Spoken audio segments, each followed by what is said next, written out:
보시겠습니다. 먼저 우리 사도행전 8장 부분을 먼저 보겠습니다. 8장 26절로 31절을 먼저 보겠습니다. 사도행전 8장 26절로 31절. 성경 본문 찾기 어려운 분은 스크린을 참고하시면 됩니다. 함께 말씀을 읽겠습니다. 주의 사자가 빌립에게 말하여 이르되 일어나서 남쪽으로 향하여 예루살렘에서 가사로 내려가는 길까지 가라 하니 그 길은 광야라. 일어나 가서 보니 에디오피아 사람 곧 에디오피아 여왕 간다게의 모든 국고를 맡은 관리인 네시가 예배하러 예루살렘에 왔다가 돌아가는데 수레를 타고 선지자 이사야의 글을 읽더라. 성령이 빌립들어 이르시되 이 수레로 가까이 나아가라 하시거늘 빌립이 달려가서 선지자 이사야의 글 읽는 것을 듣고 말하되 읽는 것을 깨닫느냐 대답하되 지도해 주는 사람이 없으니 어찌 깨달을 수 있느냐 하고 빌립을 청하여 수레에 올라 같이 앉으라 하니라. 아멘. 사도행전 16장 31절 말씀, 한 구절이지만은 성경 전체에서 가장 압축된 구원에 대한 말씀입니다. 제가 읽고 여러분 읽고 그렇게 하십시다. 이르되 주 예수를 믿으라 그리하면 너와 네 집이 구원을 받으리라 하고. 이르되 주 예수를 믿으라 그리하면 너와 네 집이 구원을 받으리라 하고. 아멘. 하나님 말씀은 읽는 것이 목적이 아니고 믿는 것이 목적입니다. 읽으면 소리 내어 읽으면 내 귀에 들어오겠지요. 그럼 마음에 들어옵니다. 그걸 믿어야 됩니다. 바울이 빌립보에 복음을 전하다가 감옥에 갇혔는데 성령께서 풀어주셨어요. 그때 간수가 죄수가 도망간 줄 알고 스스로 칼로 자기 생명을 해하려고 할 때 바울이 너 생명 해치지 말라 그리고 말씀했습니다. 주 예수를 믿어라 그리하면 너와 네 집이 구원을 받으리라. 여러분 주 예수를 믿어라 믿습니까? 그러면 여러분 자신뿐 아니라 여러분의 가족도 구원받을 수 있다. 그 정도 믿으시기 바랍니다. TV에서 그 파키스탄에 대한 방영을 한 적을 있었습니다. 파키스탄은 테러 위험국이라 그래요. 여행하는 분들 조심하라 그러면서 매일 40여 명이 테러로 죽는다 그래요. 가난하여 거리에 내몰리는 어린 아이들이 구걸을 하는데 그들이 구걸해서 우리 돈으로 1,000원쯤 모으면 마약을 산다는 거예요. 빵을 사지 아니하고. 왜냐? 빵을 사서 먹는 것보다 마약 사서 배고픔을 잊어버리는 것이 더 좋다. 그런 생각을 한다는 거예요. 얼마나 안타깝습니까? 파키스탄의 마약 중독자들이 700만 명이 넘고 매일 700여 명이 죽어간다고 합니다. 파키스탄 북쪽의 훈자라는 계곡에 있는 곳은 평균 수명이 100세가 넘고 120세가 기대 수명이라고 합니다. 그러나 그 외의 곳은 어린 아이들이 어른이 되기 전에 죽는다고 합니다. 먹지 못해서. 뿐만 아니라 약간의 돈이 생기면 마약을 사서 복용하기 때문에. 여러분, 이게 그 나라만 있는 게 아닙니다. 현대인의 모습입니다. 마약의 늪에 빠져서 죽어가는 모습이 죄에 얽매여서 죽어가는 불쌍한 현대인의 모습과 같습니다. 늪이라는 것은 빠지면 스스로 나올 수가 없습니다. 누군가가 끄집어내야 됩니다. 마약의 늪에 빠져서 스스로 나오려고 노력도 하지 아니하고 오히려 구걸해서 그것으로 마약을 사니 이게 얼마나 고통스러운 세상입니까? 그런데 그것을 스스로가 느끼지 못하는 거지요. 오늘 현대인들이 돈이라고 하는 늪에 빠져가지고 돈 때문에 모든 기준이 돈입니다. 사람에게 있는 쾌락입니다. 심지어 건강도 늪에 빠지면 안 됩니다. 사람이 나이가 들면 건강은 약해지는 게 원리입니다. 나이 든 사람이 젊을 때 건강을 유지하겠다는 것은 욕심입니다. 그래서 건강하다는 것이 우리를 얼마나 많이 미혹하는지 모릅니다. 나이가 들면 약해지고 약해지는 게 인생입니다. 문제는 가장 시급하고 중요한 게 무엇인가를 깨닫는 일입니다. 하나님께서 우리 인간을 보실 때 가장 시급한 것이 죄에서 구원하는 것이었습니다. 그러니까 질병도 고치고 먹는 것도 주었지만 그것은 일시적인 일이고 그것은 영혼 구원을 위한 방편이었지 그것만을 위해 예수님이 오신 게 아니지 않습니까? 미국의 퓨리서치 센터라는 곳에서 17나라 어른 19,000명을 대상으로 자신의 삶을 의미 있게 하는 가치가 뭐냐라고 질문을 했더니 가족이 38%, 직업이 25%, 물리적 풍요가 19% 나왔다 그럽니다. 한국 사람에게 물었더니 물질적 풍요가 19%, 건강이 17%, 가족이 16%, 거꾸로 해답이 나왔습니다. 삶의 의미를 선택하는 그것을 어떻게 얻느냐 질문했더니 유럽 사람들은 자연을 통해서, 미국 사람들은 신앙 생활을 통해서, 한국 사람들에게는 신앙을 통해 얻어진다는 것이 1%, 일본은 0%. 그러니까 영적인 일에 관심이 없어요. 구원이 무엇인지 모르고 있어요. 왜 하나님께서 인간을 사랑하시는데 예수님을 보내셨습니까? 우리에게 가장 필요한 것이 구원이었기 때문에 그렇습니다. 예수님이 이 땅에 태어났을 때 주의 사자가 그 메시아의 이름은 예수다 가르쳐 주었고 이사야 선지자는 임마누엘이다 그랬습니다. 예수라는 말의 뜻은 그가 자기 백성을 그들의 죄에서 구원할 자, 구주, 구원의 주인 이 말입니다. 구주. 흔히 구세주라는 말을 사용하는데 구세주라는 말은 세상을 구원하는 주인 그런 말입니다. 포괄적인 용어지요. 그 예수님이 나에게는 구주, 나의 구원의 주인 그런 말입니다. 구주. 하나님의 관심이 나의 죄에서 구원하는 것 일이기 때문에 그렇습니다. 여러분, 왜 우리가 예수 믿고 예배를 드립니까? 나를 구원해 주신 그 주님 앞에 감사하고 영광을 올리는 것이 예배입니다. 근데 구원받았다는 사실을 모르는 사람이 예배를 올리면 근원적으로 하나님께서 받지 않습니다. 왜?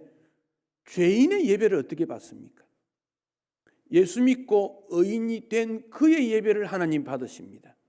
그러니까 내가 죄인이냐 의인이냐 너무 염려할 필요 없습니다. 왜? 예수 믿으면 우리를 의롭다 해주신다고 약속했기 때문에 의로움이 된 내가 하나님 앞에 예배를 올리는 겁니다. 그러니 죄인이었던 내가 과거, 구원받은 의인이 된 내가 앞으로 짓는 모든 죄까지도 용서해 주실 것을 믿음으로 하나님 앞에 영광을 올린다. 참된 예배자입니다. 구원이 무슨 뜻입니까? 구원, 영어로는 salvation, 다른 말로 구출한다 그런 뜻입니다. 죄에서 구출한다 그런 뜻입니다. 우리 성경에 출애굽기라는 게 있습니다. 출은 밖으로, 애굽에서 밖으로 구출한다.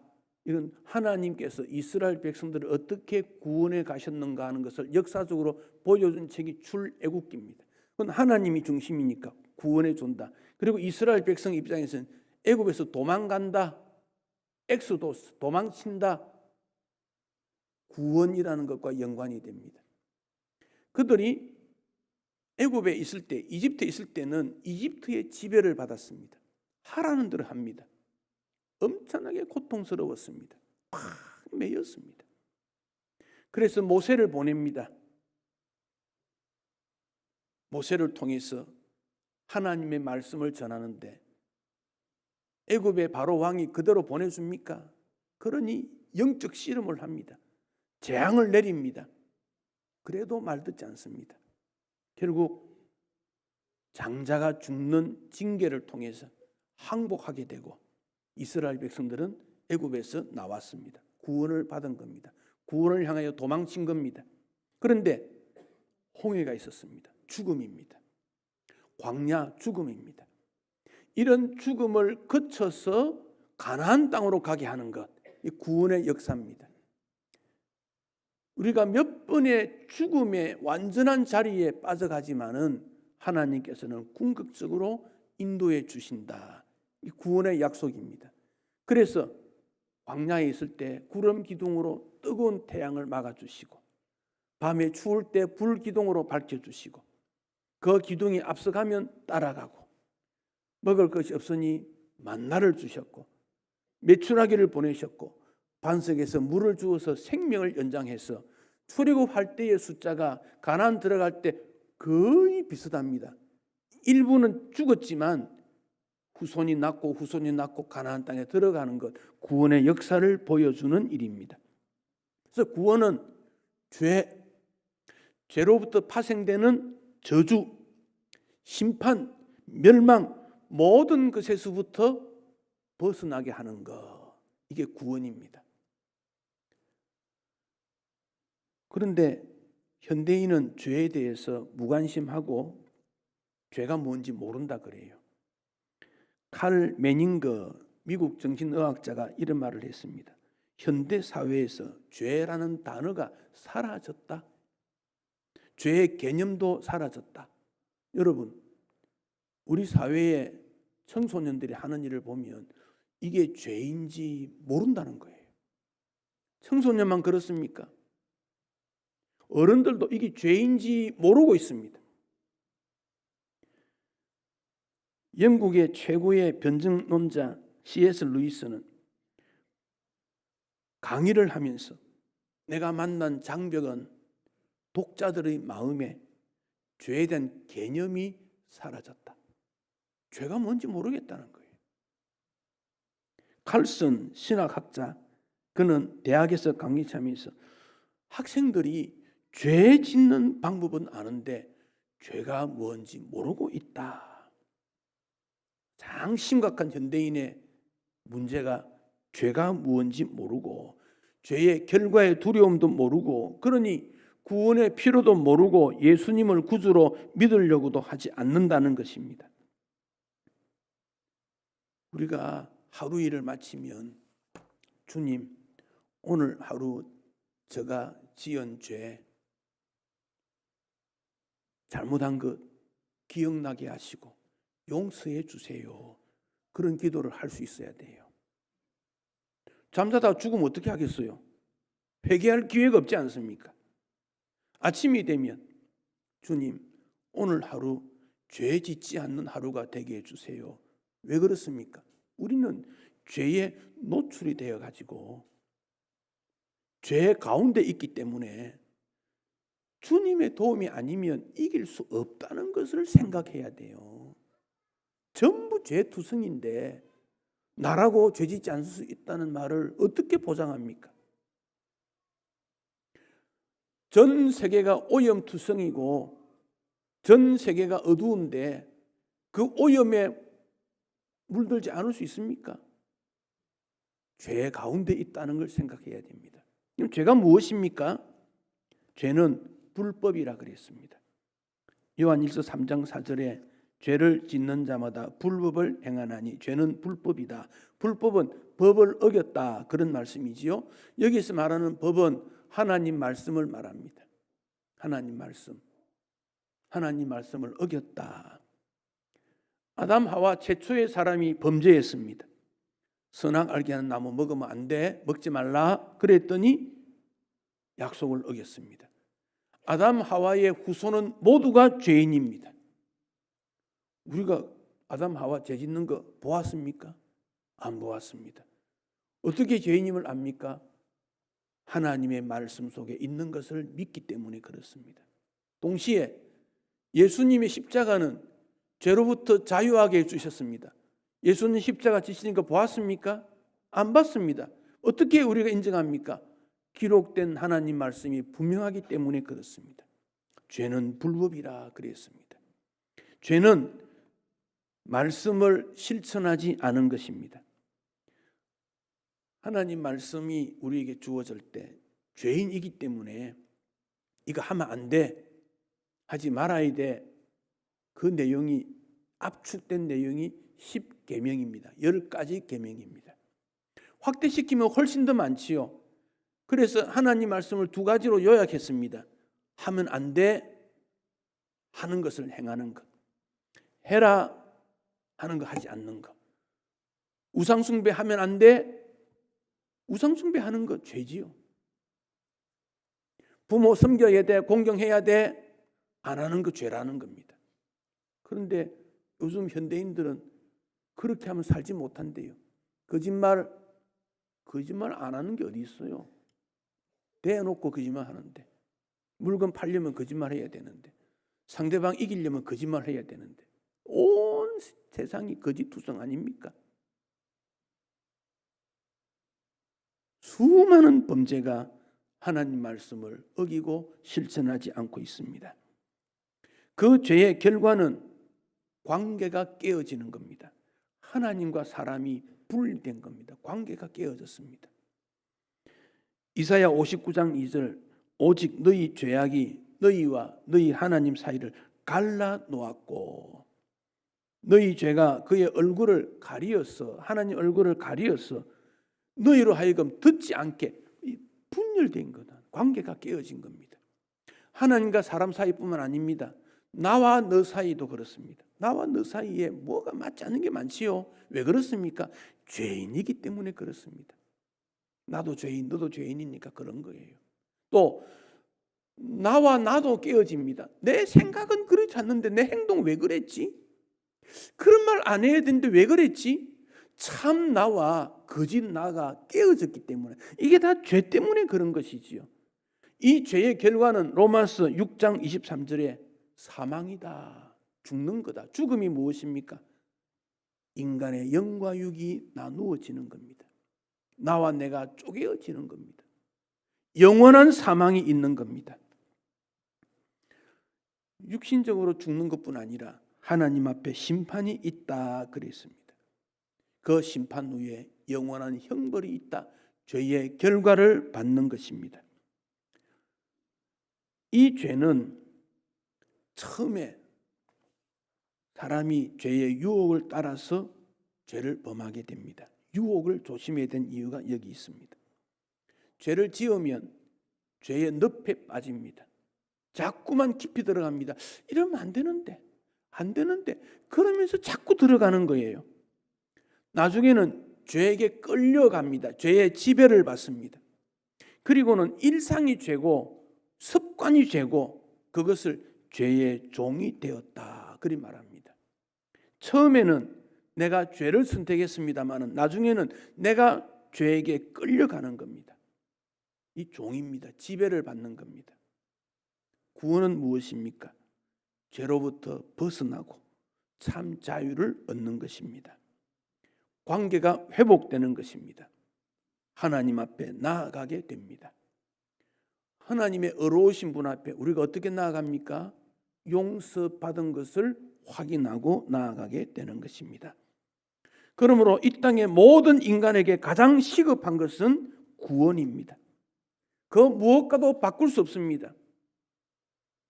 이 구원을 통해서 인간은 행복을 누리게 되고 참 자유를 누리게 됩니다.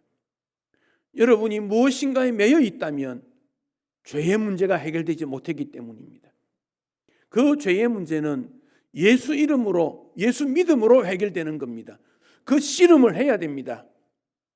왜 내가 내 자신으로부터 만족을 얻지 못하고 가족에도 무언가 불협이 일어나고 하는 일마다 안 되는 일이 많을까? 원인이 죄라면은 해결해야 되지 않겠습니까? 근본적인 문제를 해결해야 됩니다.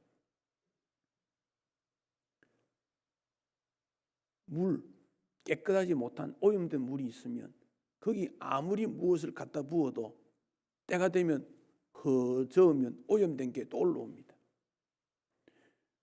완전히 버리고 새물을 담아야 깨끗한 물이 됩니다. 그래서 예수 믿음으로 우리는 새로운 존재가 되는 거다. 주님이 그렇게 약속했습니다. 구원이라고 하는 salvation, 이 단어의 뜻은 우리가 성경에서 나오는 용어로 조금 어려운 용어이지만은 구속한다는 용어가 있습니다. 구속, 죄에서 용서를 받는다. 대속이라는 말도 있습니다. 우리 예수님이 대신 용서해 주신 것을 대속이라 그리 말합니다. 고대로부터 전쟁을 해서 패하면 붙잡혀 가서 노예가 됩니다. 그런데 그 노예로부터 해방되는 방법은 무언가 대가를 지불해 주고 그를 사가옵니다. 그것을 속양이라 그럽니다. 속양. 돈을 주고 사가오는 겁니다. 그래서 이전에 노예들을 팔면 기독인이 가서 그 노예들의 돈값을 주고 그를 불러다가 너는 자유인이다 풀어주는 거예요. 그때 주는 돈을 속양이라 합니다. 속양, 속지 않은 돈, 그런 말입니다. 이게 기독교적인 용어인데 구약에 보면 하나님께서 인간의 죄를 용서하는 방법으로 죄를 용서하는 방법을 가르쳐 주셨습니다. 짐승을 잡아서 짐승이 대신 죽는 겁니다. 그것을 속죄 제사라 그럽니다. 양이나 소를 데리고 와서 제사장 앞에 가서 내 죄가 이 양에게 전가 넘겨준다는 거지요. 그러면 제사장이 그 양을 죽여서 제사를 올려드리면 죄의 용서를 받는데 이것은 매번 1년에 한 번씩 해야 됩니다. 우리 예수님이 속죄 제사가 되셔서 단번에 주시고 이제는 우리가 더 이상 할 필요가 없다. 한 번 용서를 받았다는 것입니다. 그래서 예수님의 십자가 죽음이 우리의 구원을 이루었다고 우리는 용서를 받게 된 것입니다. 그래서 예수 믿고 구원받는다 그렇게 말하고 예수님을 통해서 우리는 구속을 받았다, 대속받았다고 말하고 예수님의 생명이 속량이 되신 겁니다. 이 기독교를 받아들이는 것이 죄로부터 구원받는 일이고 입으로 시인하게 되므로 나의 구원을 확인하게 됩니다. 세상 모든 종교들은 인생의 구원에 대해서 말을 합니다. 근데 구원의 방법이 세 가지가 있습니다. 첫째는 자력 구원입니다. 내 스스로 구원받겠다는 겁니다. 불교나 힌두교에 있습니다. 그래서 참선, 고행, 선행 이런 것들이 있습니다. 참선이라는 것은 내 마음에 어떤 자극이나 번뇌로부터 이끌려 가지 않는 것을 말합니다. 집중해서 무언가를 생각합니다. 양반다리 가부장 자세를 하고 호흡을 깊이 하면서 생각을 정리하고 마음이 차분해지고 외부로부터 얽매이지 않는다를 참선이라 그래요. 근데 이게 잘 되지가 않아요. 인간은 참선을 해도 또 어떤 자극을 받으면 깨떨어집니다. 언제까지 참선합니까? 스스로 구원받을 수 없다는 결론을 맺습니다. 두 번째가 협력 구원인데 이것은 로마 가톨릭에서 주장하는 내용인데 하나님의 은혜가 필수적이지만은 여기에 부족해서 인간의 무엇이 포함되는 거다. 공덕이 들어가야 된다. 협력 구원입니다. 그들이 주장하는 골로새 1장 29절의 내용인데 여기 보면 그리스도의 남은 고난을 내 육체에 채운다는 바울의 고백이 있습니다. 그리스도의 남은 고난이 뭐냐? 예수님의 십자가에서 구원이 완성되지 못하고 무언가 부족한 것이 있다라고 해석을 합니다. 그런데 여러분, 그 해석은 잘못된 해석입니다. 그래서 무언가 부족한 것을 공덕을 쌓아서 완전한 구원을 얻게 되고, 때로는 내가 공덕을 더 많이 쌓으면 남은 공덕이 있다, 축적된 공적을 다른 사람에게도 줄 수 있다, 그 주장입니다. 그러니까 내가 공덕을 쌓으면 내 부모가 연옥에 있는데 나의 공덕을 통해서 내 부모가 연옥에서 지옥에서 연옥에서 천국 갈 수 있다, 그 주장입니다. 그래서 면벌부 혹은 면죄부를 팔았습니다. 잘못된 것이지요. 우리 예수님께서 요한복음 19장 30절에 다 이루었다, 이것은 구원의 완성을 말합니다. 그러면 그리스도의 남은 고난이 무엇이겠습니까? 어느 병원에서 코로나 바이러스가 유행했는데 75살 된 목사님이 왔습니다. 산소호흡기를 사용해야 되는데 산소호흡기가 많지 않아 가지고 자신보다 젊은 환자에게 양보했습니다. 의사가 볼 때에는 나이 많은 그 목사님이 산소호흡기를 해야 되는데 양보했다는 것입니다. 그 목사의 죽음을 본 한 의사가 글을 썼습니다. 지난 3주간 동안 우리 병원에 몇 명이 환자가 실려왔고 거의 몇십 명, 몇백 명이 왔습니다. 이제 우리는 더 이상 의사가 아닙니다. 누구는 살 수 있겠다, 누구는 죽음을 맞으러 보내야 되겠다 결정하고 꼬리표를 붙여야 했습니다.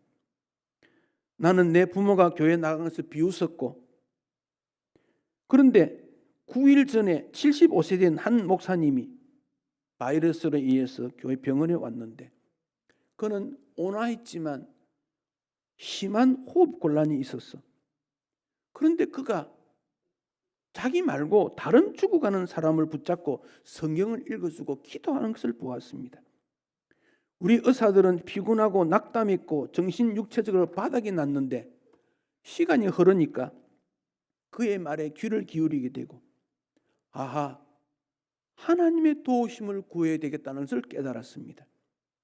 우리는 짧은 휴식 시간에 신의 도우심을 구했습니다. 무신론자였던 나도 주님께 도와달라고 기도하니까 마음에 평화가 왔습니다.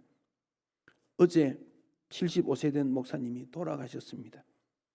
그의 위중한 상태에도 불구하고 그는 우리가 건강한 우리가 찾지 못했던 평화를 우리에게 나누어 주었고, 그래서 나는 내 마지막 호흡을 다른 사람 돕는 데 사용할 수 있다는 생각이 들었습니다. 죽음과 고통에 쌓인 내가 하나님 앞으로 돌아갔으니 이제 나는 행복합니다.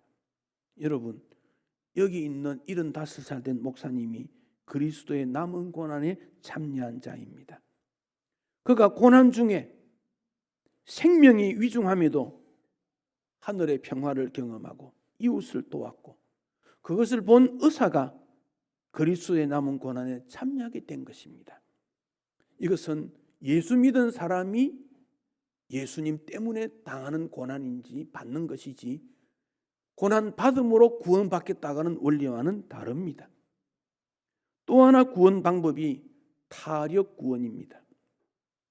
타력, 다른 사람의 힘으로 구원받는, 이것을 성경에서는 오직 하나님의 은혜라고 말합니다. 에베소 2장 8절에 너희는 주님의 은혜, 예수의 은혜로 믿음으로 말미암아 구원받았다, 이것이 선물이다, 그리 말했습니다. 그래서 우리가 구원받은 것은 하나님의 선물입니다. 어느 성도가 이런 고백을 했습니다. 저는 불신 가정에 태어났습니다. 제 이름이 연등에 기록이 되어 절에 걸려 있었고 집에는 부적도 있었습니다. 전도를 받았지만 마음이 열리지 않았고 기독교에 욕도했습니다. 그런데 친구의 초청을 받아 문학의 밤 교회 행사에 갔는데 그 다음 날 교회 가지 않으면 안 되겠다는 생각이 들었고 무언가에 흘린 듯 교회 예배에 참석했습니다. 예배를 드리는데 눈물이 났습니다. 부정했던 내 입에서 아멘이 나왔습니다. 교회 생활을 하면서 죄인임을 깨달았고 예수님이 내 죄를 대신 죽었다는 사실이 믿어졌고 감격이 생겼고 이제 예수님 은혜에 보답하고 살기로 다짐했습니다. 타력 구원입니다.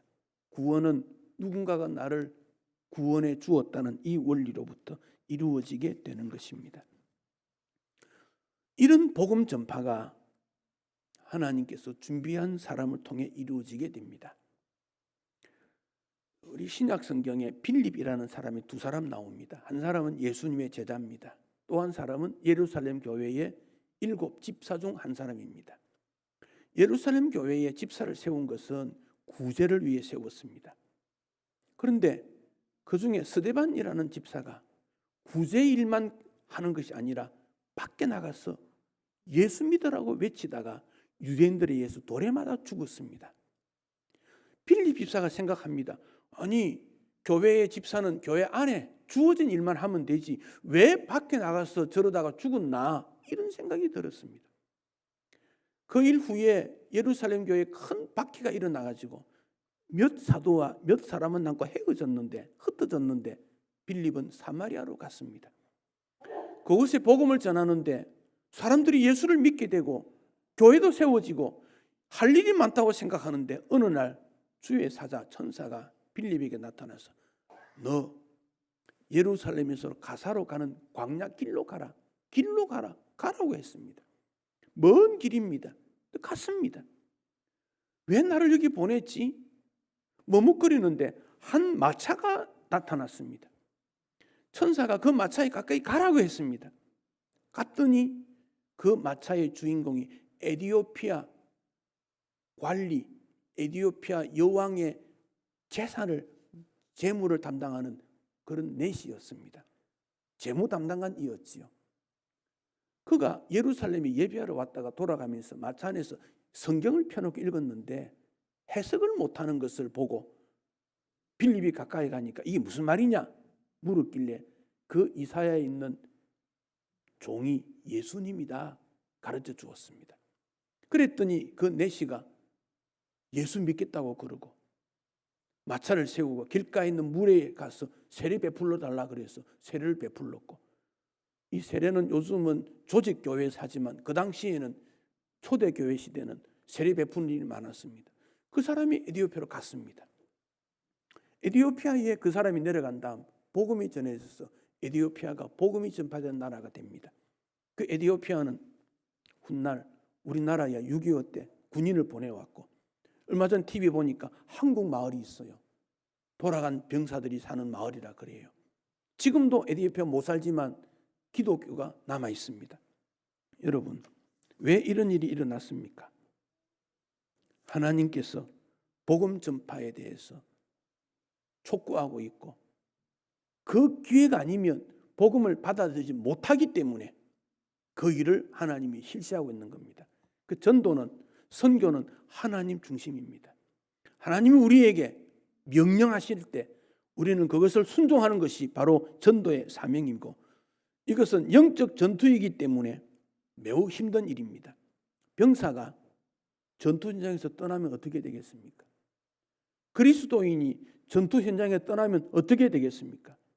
매우 고통스럽고 힘든 일이지만 그 일을 통해서 하나님이 영광을 받으시고 또 우리를 주님께서 그 일을 통해서 사용하신다는 약속을 우리에게 주셨습니다. 러시아 모스크바에 높이가 한 5m, 무게가 219톤 되는 종이 큰 게 있다면 세계에서 제일 크다 그럽니다. 5m니까 한 2층쯤 되지 않습니까? 그런데 그 종은 울릴 수가 없다 그럽니다. 그걸 제작할 때 이물질이 들어가가지고 때리면 깨어진대요. 그래서 울리지를 않는데요. 여러분, 소리가 나지 않는 종은 종이 아닙니다.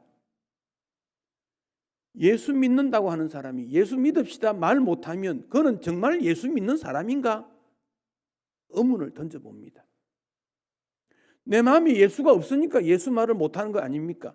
기도도 못하고 권면도 못하는 거 아니겠습니까? 우리는 죄와 저주의 대상자가 아닙니다. 왜? 예수 안에 있기 때문에 그렇습니다. 오늘 예배드려 나온 여러분 중에 예수가 나의 주인이다 믿어지지 않거든 예수님 나의 주인으로 모시고 싶습니다. 나의 주인이 되어 주십시오. 이 땅에서뿐 아니라 지금까지 이끌어 주셨고 앞날도 이끌어 주시기 바랍니다. 예수님께 여러분 생명을 맡기십시오. 그러면 평강이 주어집니다. 이미 예수를 구주로 고백한 그는 전도하는 사명의 에너지를 사용해 보십시오. 쓸데없는데 고민하고 쓸데없는 마찰이 왜 자꾸 일어납니까? 복음 전파 안 하니까. 그런 마음이 일어나는 거 아닙니까? 주님, 나는 누구에게 복음을 전해야 됩니까? 내 가족 중에 예수 믿지 않는 그에게 어떻게 복음을 전하면 될까요? 그렇게 기도하고 고민하면 주님이 지혜를 주시고 거기에 관심을 두게 만들어서 그 마음에 천국을 이루게 되고 그를 통해 하나님의 나라가 이루어지는 역사가 나타납니다. 힘을 다하여 복음 전하는 일, 어려운 일이지만 그 일을 통해서 열매가 맺혀질 때 삶의 보람을 누리게 됩니다. 왜 공부합니까? 학교에 있는 그들이 왜 직장생활 합니까? 그들을 예수 믿게 하는 일이 목적입니다. 대학에 왜 갑니까? 공부해서 복음 전하기 위해 가는 것이 목적이 되어야 됩니다. 하나님 영광 위에 대학 가야 됩니다. 직장생활 왜 합니까? 복음 전파가 목적이 되어야 됩니다. 그럴 때 의미가 있습니다. 그렇지 않으면 왜 공부하지? 이 돈 벌려고 직장생활 이렇게 고생하는가? 목적이 없어지면 희미해집니다. 목적을 분명히 하십시오. 왜 여러분 살려주었습니까? 내 후배 목사가 암이 걸렸대요. 암 걸리면 아무것도 못합니다. 병원에 입원한 사람 자기 건강 돌보기 어려운데 무슨 전도합니까? 살아있을 때, 기회 있을 때 전도는 해야 합니다. 왜 하나님이 내 생명을 살려주고 오늘까지 존재케 하십니까? 그 이유가 무엇입니까? 주님 앞에 한번 물어보십시오. 주의 뜻이 있을 것입니다.